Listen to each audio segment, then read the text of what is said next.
What's this? We went out foraging, Doc. We found cows, chickens, eggs, and a squirrel. We shot the squirrel. You went out foraging and you found cows, chickens, eggs, and you shot a squirrel. And you brought me the squirrel? Yeah, we thought you'd like it for dinner. Thanks. Appreciate it. Hi, welcome to Mr. Dyer's Musings. I'm Mr. Dyer, and today we're going to be cooking squirrel over the open fire.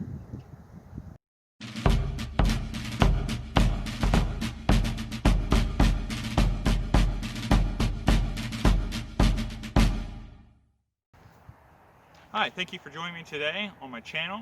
As always, I like to thank my wife and family for their unconditional support. I like to thank my students for pushing me to be better, constantly learning, trying to find new things. I also like to give a special thank you to my patrons on Patreon, because without them, then the cost of keeping this channel going would have been more of a burden for me. So thank you so much. I appreciate it. I have a top patron who just joined me a couple months ago, and with their gift I was able to continue making these videos, and as a gift they got a hand-picked 19th century straight razor from me that was honed, shave ready, and for them to use. So I hope if you're watching this that you enjoy it and you get many years of good service out of it. I'd like to thank you, my viewers and my subscribers, because also without you then there'd be no need for this channel. We're up to 176 subscribers on this channel, and it just blows my mind. I appreciate your guys' support. I hope you guys continue to learn something from it and it's of value to you. And if it is, please share it, spread the word, and help others find our channel so we can learn together as a group, continue this journey together. So we are going to be cooking some squirrel today. I was out with my son and we shot a squirrel and we cleaned it, and now we're going to be cooking it over an open fire pit. So I like to tie things for historical purposes in this channel, and I haven't done a Civil War video for a while, and I'm not dressed in my Civil War outfit because I'm going to get dirty and everything, and I really didn't want to get too muddy, etc. Some of you reenactors are probably laughing about that, but getting ash and everything on a uniform can be kind of a chore to clean. But I've been focusing on a lot of historical scouting, and this is kind of where periods join. During the American Civil War, soldiers would often go out and they would forage for food, especially when they didn't get quality meat, or maybe they didn't get enough meat. So they'd go out and they'd hunt. Dr. Wilder, in his memoir, specifically talks about the soldiers gifting him various animals. Especially there's this one instance where they shot an alligator in Florida, and they gifted the doctor the alligator, and he talks about how delicious it was. Dr. Holt also, in his memoir, talks about foraging and eating gifts brought to him from soldiers. So this seems to be a pretty commonplace thing, especially as a surgeon. You're a man of respect, of prominence. You're often well liked because if the soldiers are sick, they come to you to try to help them get better. Now in scouting, it also ties in because in early 20th century scouting, there's no hunting merit badge, but there is a stalking merit badge. And there's even stalking competitions. So scouts are specifically taught how to track animals, how to identify animals, how to find animals, etc. And then also with the first class merit badge, you're required to, the first class rank badge, you're required to cook meals over an open fire without utensils. So that's what we're going to do today. We're going to kind of blend those two things together. So what we have here is we have our squirrel. It's already been cleaned and ready to go. Now, before you ever start your fire, you always want to do your prep work first. So that means we're going to season our squirrel, get it ready to go. It's not hot out here this time of the year, so I don't really have to worry about the meat spoiling. I'm just going to do something very simple. We're going to do a salt and pepper, and that's it. So I have my salt here, so we're going to sprinkle that on. Kind of liberal, and we're going to put that all over his legs, pretty good. Flip them. I'm gonna do the same thing here. salt's going to bring out the flavor. And squirrel is not a very, it doesn't have like a ton of flavor per se that's kind of unique. It's not gamey at all. It really does taste like kind of a slight chicken. I know it seems kind of cliche, but it really does. Then we're going to open up. You can use any pepper. I'm a big fan of cracked pepper. If you got it, use it. Salt and pepper was a pretty common spice that was carried even by soldiers. Something they could get out at the sutler, if nothing else. Salt was issued to them. Salt is very important to the human diet. All right, the wind's carrying a lot of my pepper away. All right, so there, we have our squirrel. Next thing we're going to do is we're going to prepare the spit that we're going to run through the squirrel to hold it over the fire.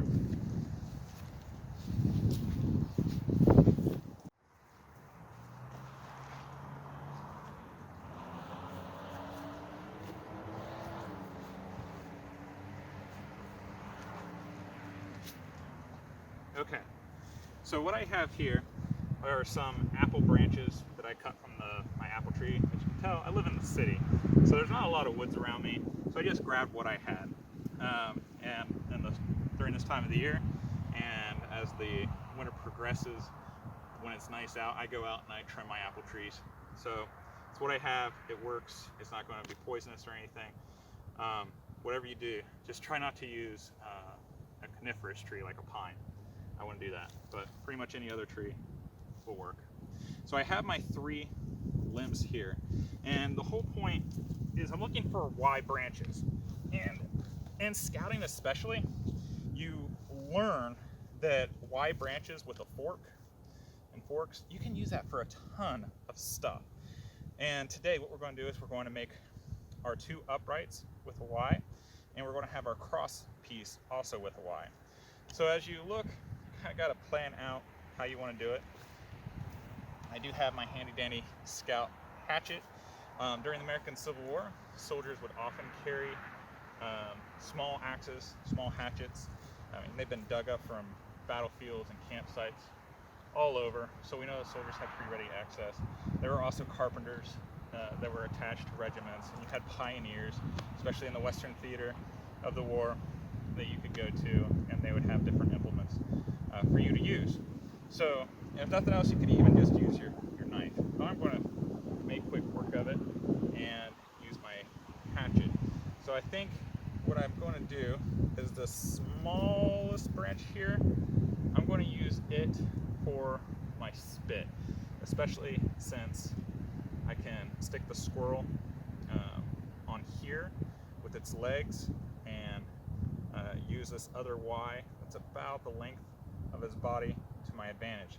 So I'm going to go ahead and cut these 2 off. You never want to use your hatchet on the dirt. You always want to have a backstop like a piece of wood, if at all possible.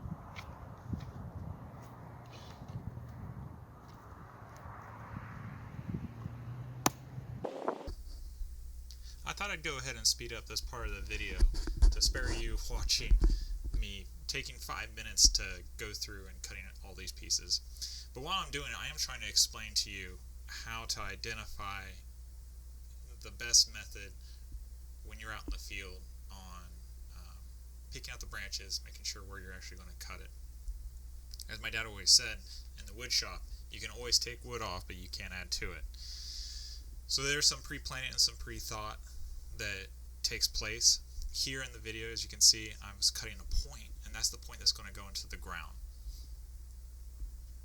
I'm trimming that up so that the Y has enough length that the stick's not going to easily fall out. When I say stick, I mean the spit.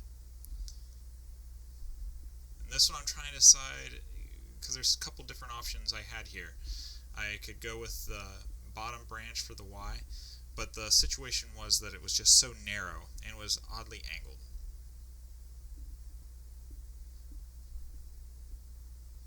So I decided that the smaller branch would probably be the best option for me.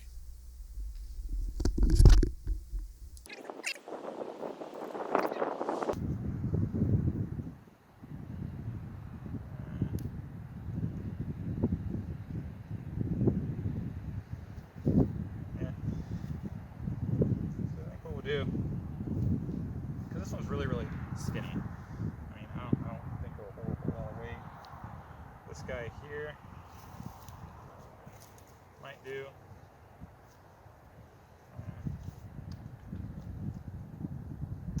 I think for ease and how wide the branches are for our purposes, we're going to use these two.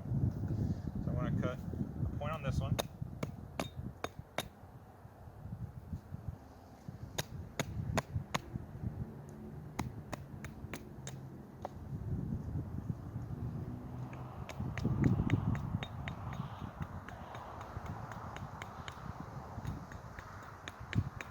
If your axe is good and sharp, you really don't have to do a whole lot of swinging, especially on greenfoot. Okay, so now we have our Ys. Stick that in the ground. Eat. So.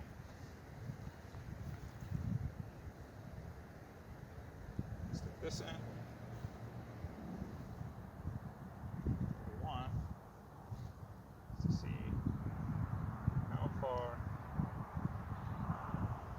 we want.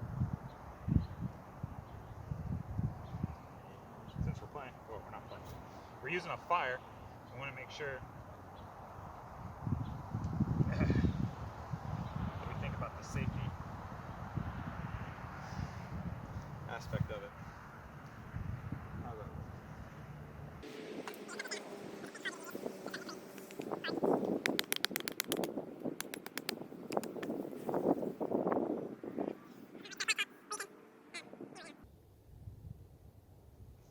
Keep grabbing the wrong stick. Okay. Now, got an idea where you want, like so. Another nice thing about using Y sticks, if you've got a couple of them, you can use it kind of like a stop. So all you have to do is just flip, and the stick itself, the Y, can act as a lock instead of it kind of being a constant spin. So either way, okay, so now that we've got that, we're going to lay our squirrel over top of this, and we'll start skewering it in. So, wait just a minute. Alright, so I kind of have my spit the way I want it laid out. Like I said, I'm using this Y. I decided to go ahead and use it for the locking mechanism, and we want to keep it on this end. So we're going to run our squirrel through the center here, and we're going to use this other Y as a split to, and then cross piece through the legs to keep it from rolling and spinning off. Now, you've probably heard the term, there's more than one way to skin a cat. Well, there's certainly more than one way to cook an animal. This just seems like with what we have, where the splits are, it just seems to make more sense to me. So I have my two little sticks here. The one extra long one is going to go through the legs, and the shorter one is going to go through the arms. Now, as is, they're not going to be very useful because they're blunt. So we're going to take our handy dandy knife, pocket knife, you got it. We're going to carve a fine point on it to go through the meat.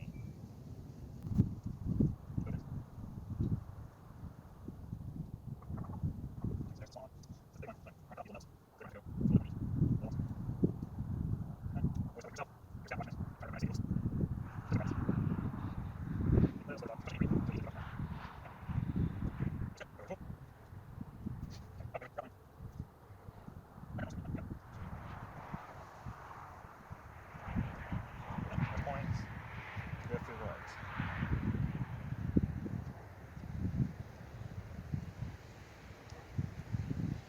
It's a beautiful day in Ohio. Past few days it's been kind of rainy. So I did split the bottom here. Some people will not split at the hip, but I did. Honestly, I probably wouldn't have if I would have thought ahead enough, but I did leave the neck area hollow so I can take the spit and run it this way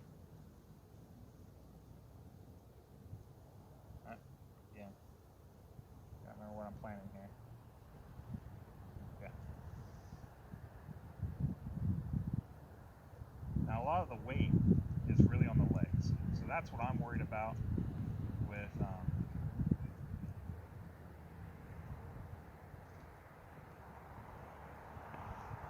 is spinning.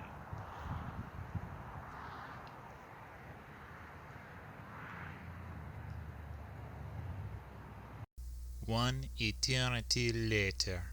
If you've never had squirrel before, strongly suggest it. And if you like, wild game prep and all that stuff, I did another video about foraging groundhog, and I cooked groundhog with my sons, which was really fun. It was pretty tasty. All in all, not as good as squirrel though. Can't beat the squirrel. I love it.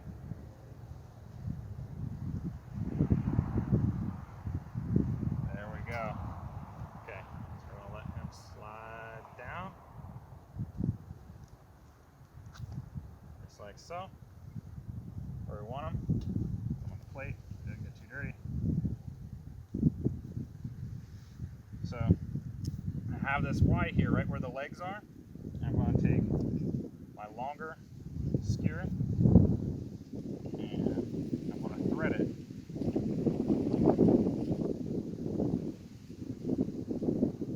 In the leg.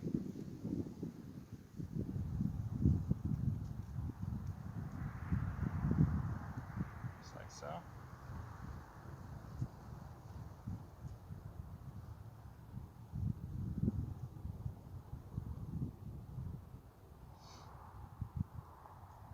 And I may have to trim it down a little bit or push the skewer deeper in.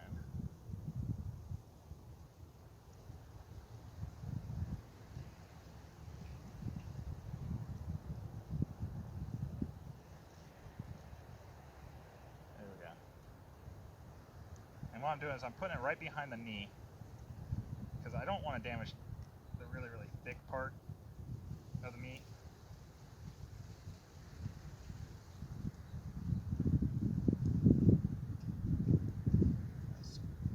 Stretch them out.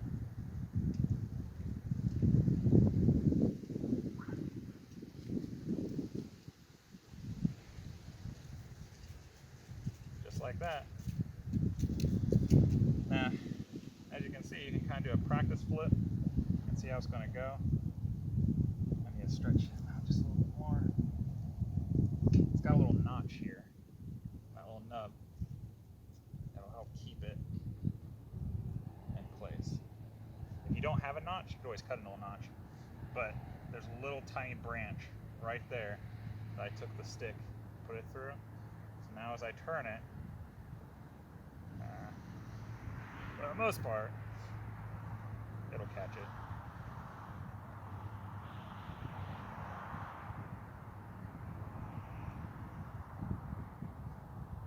Just practice it. Looking pretty good. Sorry, I got some grass there. Okay. So there's that guy. Next is the arms. The arms aren't going to flop around too much. Personal choice whether or not you really want to put the stick in. I'm going to just again in the elbow, just to hold it. Keep it wide, keep it open up. All right, so we have our squirrel prepped and ready to go. And then put away our knife. Kind of strop it on your pant leg, clean it off. You always want to keep. I apologize for the sudden cutoff, but my video was running a little bit long, so I thought I'd go ahead and cut it there, and we'll do a second video, a part 2, that'll show you me starting a fire with flint and steel, and struggling a little bit too, and finishing up on cooking the squirrel. So thank you so much for watching this video. Please consider subscribing. Please like if you liked it, if you found it useful. Please share it with others so that our channel can grow. And thank you again so very much for taking the time to watch this. I hope you have a wonderful holiday season. I hope you have a great new year, right? However you decide to spend it, give a kiss and hug to your loved ones, and take care. I'll catch you next time.